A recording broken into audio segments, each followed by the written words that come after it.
Hi, everybody. Welcome to another chance to meet the authors of our upcoming book on this last day of Lipedema Awareness Month. But this is not the last day of lipedema awareness because of this wonderful textbook that we have coming out this fall. So you're here meeting the three editors of the textbook, Lipedema, Principles and Practice of Diagnosis and Treatment, I believe. We have this wonderful book coming out here. So I'm here with my co-editors, with Dr. Stanley Rockson and Dr. Catherine Seo. Welcome, everybody. Thanks, Leslyn. This is so exciting. I'm not very sophisticated about this. I'm like a kid jumping around. So much fun. I can't believe that that it could be this much fun. And the fact that we're on the home stretch. We are on the home stretch. So Dr. Rockson just asked us before we went on how we're doing. Good. We're almost there. Yeah. This is a fabulous textbook. I cannot believe the caliber of the experts, the clinicians and researchers and stuff that have agreed to participate in this book. Dr. Rockson, you were probably responsible for getting many of these authors. Do you want to speak about some of these authors that we have? Yes, with pleasure. So I think as a subtext for discussing our group of authors, it's fair to say that there is quite a variety in quality in the literature surrounding lipedema. There is much to be found on the internet, even in published peer-reviewed publications that one can look at in somewhat of a circumspect way. And certainly lipedema hasn't been held to the same standard that we would expect in some of the more mainstream and acknowledged medical entities and the underlying science. So my goal in helping to put together this textbook was to pick the best of the best, the people who, in my opinion, are doing quality science, who adhere to the principles that I would expect from anybody publishing in a domain in which it's going to influence medical practice, for clinicians who acknowledge the knowns as separated from the unknowns, and is willing to acknowledge when medical practice is on an evidence-based basis and when it is simply by extension from logical principles in other domains, which is not the same thing as evidence-based.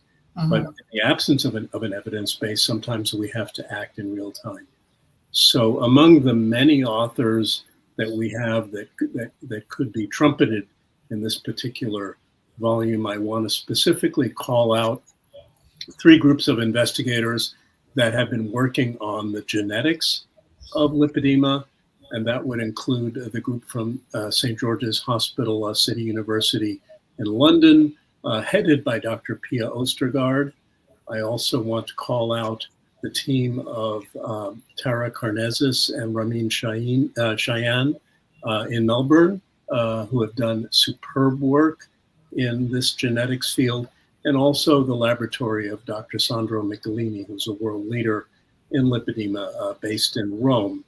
I'd also like to call out the fact that we have wonderful chapters on lipedema imaging, which has been an area that I think has lagged behind many other disciplines, but I can mention Dr. Isabel Forner Cordero in Spain, as well as Dr. Rochelle Crescenzi, most recently from the University of Virginia.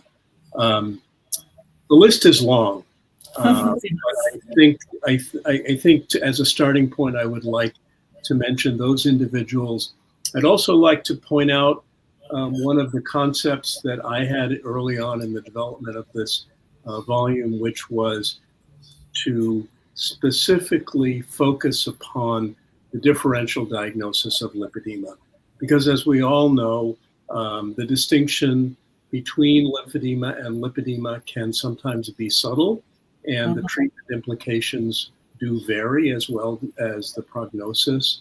and the natural history, specifically because lipedema can become complicated by secondary lymphedema as an evolution within its natural history. We used to call this lipolymphedema as if it were one entity. Now we don't use that term anymore, but it is important to recognize that a subset of lipedema patients have the secondary lymphedema. So distinguishing lipedema that has had an aggregation of lymphedema to it becomes important as a distinction from straightforward lymphedema without a lipedema component. Also, we all acknowledge the truly epidemic problem of obesity and the ability to confound lipedema with lifestyle or constitutional obesity. So I'm saying all these things because one section of this textbook is devoted to highlighting the similarities and differences among these these three entities. So we do have focused authors who are very expert in their fields. There's a very scholarly chapter on obesity that will help to understand how that medical entity differs from lipedema. We also have again called upon the St. George's Group, in this case, Dr. Christiana Gordon, for a very well explicated chapter on lymphedema, and again, the ability to discriminate that from lipedema. So I think these are some of the absolute highlights of this volume that will make it an invaluable resource for clinicians and also for the patient community that wishes to become educated at a professional level about the entity of lipedema. Mm-hmm. I would also highlight the section on the book that's talking about treatment. And although we have a chapter by Dr. Matthew Carmody and Siobhan Huggins specifically about the holistic approach and looking at the whole person, I was very impressed by the many other chapters that are talking about different treatment modalities, including surgery, including complementary treatments, and they all seem to take a holistic view of the patient. So I think that this is going to be a very important textbook to not only guide the clinician towards proper diagnosis, but making sure that their patient is well cared for once you have a diagnosis and directing them to all the many professionals they may need to see.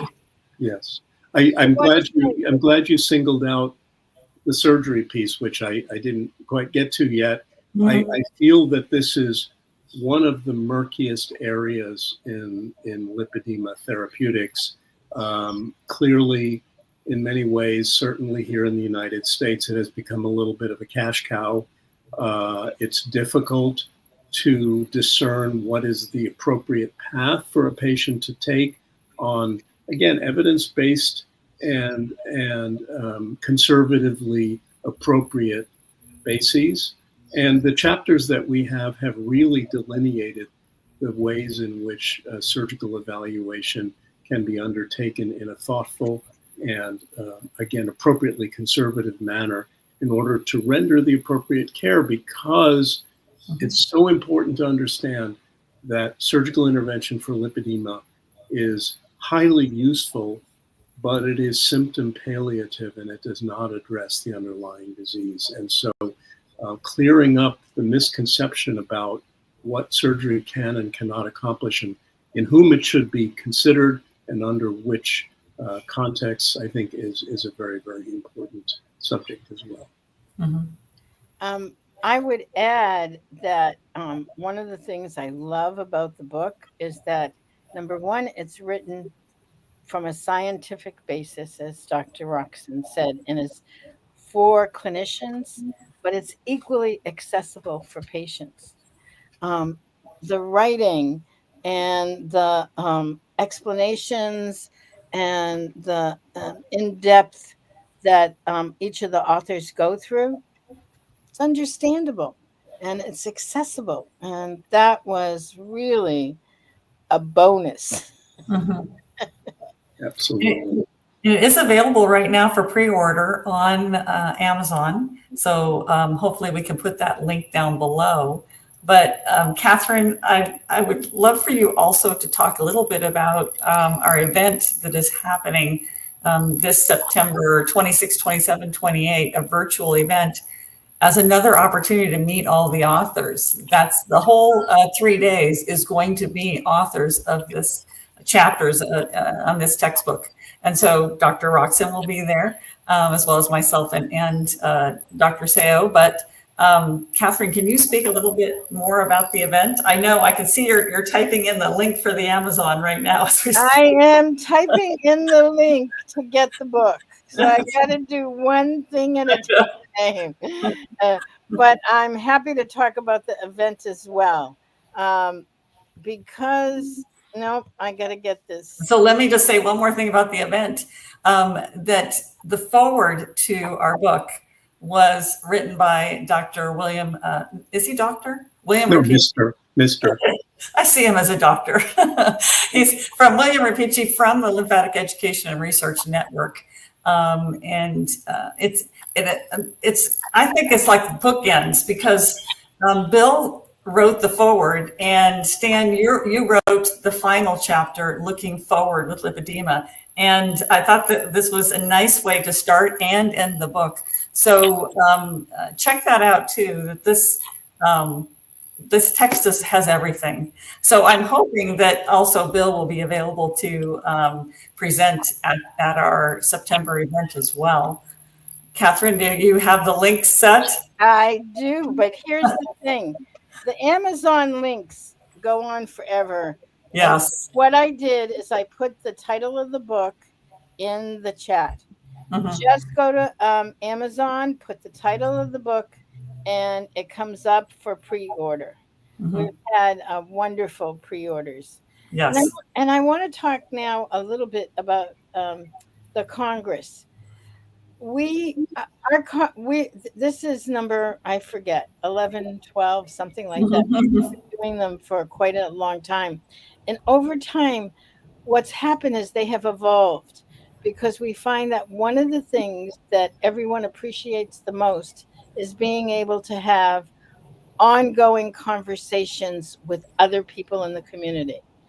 And what becomes really unique about this is that conversation based on the work of these amazing experts, and then having the experts be able to add to the conversation makes for a very exciting Congress.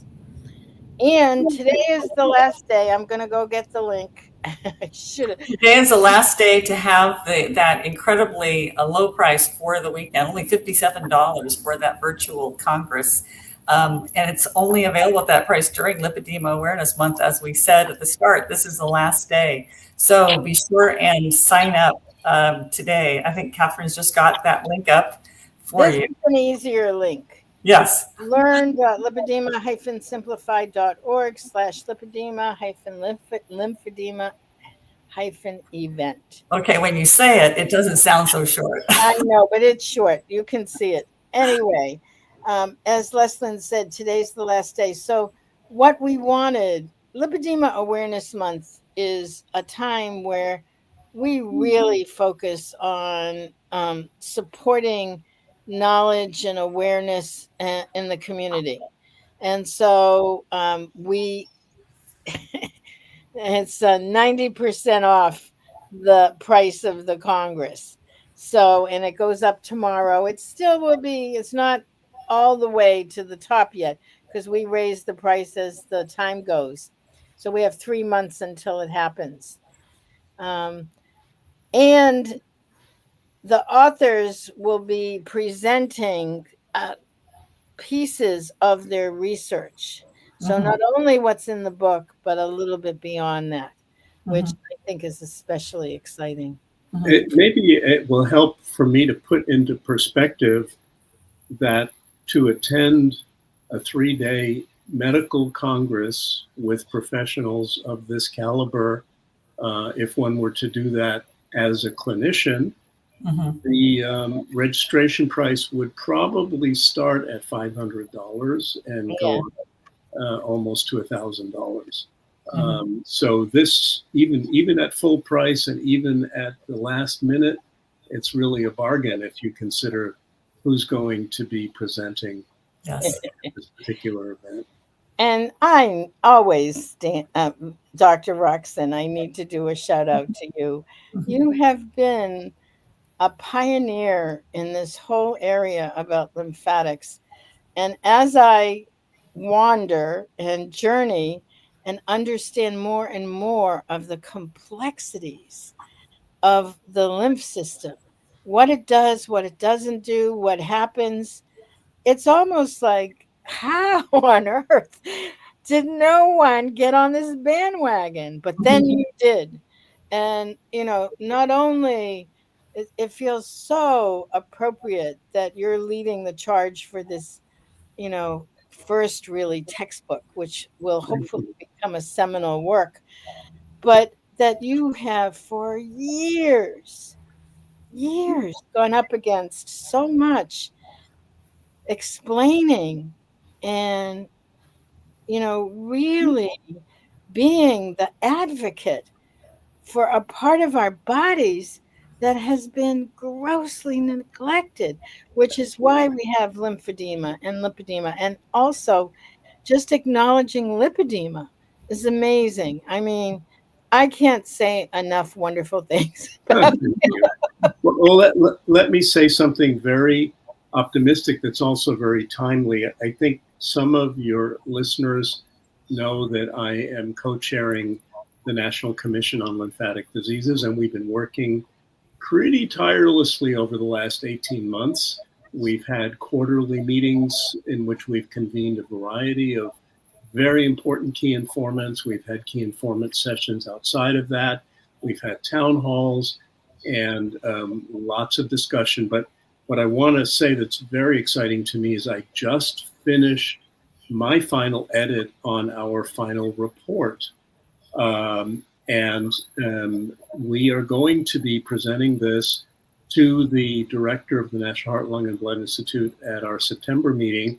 And then once it's finalized, presenting shortly after that to the advisory council. And that's the first step in having it sent to the office of the director of NIH and then to Congress. But the unexpurgated report is about 50, no, probably more like 60 or 70 pages long, but it details everything that needs to happen to show allegiance to this very important system in the body and to the patients who have diseases that affect it, including, very importantly, lipedema. There's a lipedema patient who was one of our key informants who is actually directly quoted about the impact within the report itself. It just has one statement to make. So this is a time for a lot of optimism. It's not a politically maybe the most wonderful time to be generating a report like this, but this report, just like the book, will have a lifespan that will make it important over time. And we are very confident that those policymakers that are interested will have an important grounds for action. We are convinced that advocacy groups will be able to work importantly with this document now and in the future. We plan to publish an academic version of this report for the medical community. It will be available in full on the NIH website. I mean, there's so many things that are going to come out of this. So this is a note of hope for the future for everybody who is interested in the subject matter that draws them to this chat today. This is an extremely important moment in American medical history. So we should all be excited about that. Yeah, amazing. Just a part of this groundswell of activity and research and education is amazing. So I'm so glad that everybody is with us here today to learn about this and to know what's coming soon. Right. It's really amazing that we have this opportunity, and a lot has come out of this, and a lot that we that we need to be thankful for and a lot that we need to do. But much of what you said, Catherine, is actually underscored in the text of the, of the report, and all sets the grounds for what needs to be done to rectify all of this. The lymphatics are the silent partner in the maintenance of health. Pretty much every organ system in the body.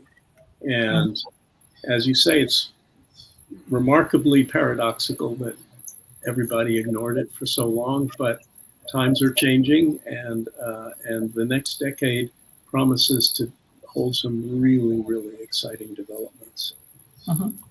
And I think Jenny, who is from the UK, the Isle of Wight, wrote, "Thank you all for your hard work and not giving up on the condition and the ladies who are affected." And I think each one of us can take yes, yes, yes. Thank you, Leslyn. Thank you, Catherine. Thank you, Dr. Rockson. We have really hung in there for a long time. So, and thank you, Jenny, for the acknowledgement. So that quote is beautiful, but it prompts me to make a plea to the patient community, to the three of us, and to anybody who's listening. I have made it my mission to never refer again to lymphedema or lipedema as a condition. A condition is when it's too hot in the room. So you get to turn down the thermostat, right?